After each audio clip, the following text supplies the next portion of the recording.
Karti Chidambaram is here. Let's talk to him, sir. First the Rajya Sabha and then the Lok Sabha is being adjourned. What were you all calling out for? We could hear a lot of slogan. I think you're being misinformed. It's very clear that the government doesn't want to run the House. We were absolutely in order.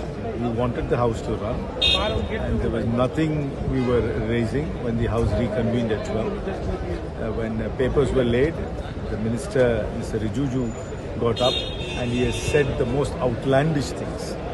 Again and again, this government is raising the issue of some deep state, Mr. Soros's involvement in some sort of links with political parties and media outlets to destabilize India. If the government really thinks that there's a threat to the unity of India, they have all the organs of the state available to them to proceed.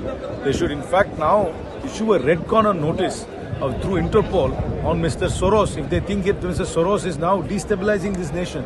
Instead of coming and doing these theatrics in Parliament and disrupting Parliament, the disruption is happening because of the government's attitude. The disruption is not happening because of the opposition's voice. So the government simply has no legislative business. The government does not want to answer questions. The government does not want to engage in any kind of debate. If the government really thinks there's a threat to the unity of India, they must act on it. I mean, if the government is not acting on the unity of India, they must resign. If they believe there's a threat and they're not capable of countering the threat, they must resign and go away. Otherwise, they must call all the agencies at their power and command, and they must bring Mr. Soros to book if they really believe that this 94-year-old man is now destabilizing India. But how would you respond? Not only Mr. Rajya, but JP Nadda is also saying that every issue that OCROP publishes, media reports are published, those issues Congress picks up in the Lok Sabha and the upper house.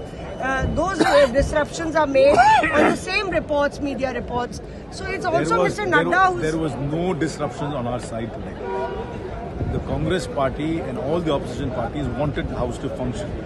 The government is looking for an excuse to adjourn the House. And if they are not able to get an excuse, they are manufacturing excuses to adjourn the House. The government has no legislative agenda. The government is not willing to have a debate. The government simply doesn't want Parliament to function. Thank you very much. And that was Karti Chidambaram saying that we aren't disrupting the House. It's the opposition that's disrupting. It's the ruling government, in fact, sorry for that, it's the ruling government that's disrupting the lower house. Was missing in Delhi for India today.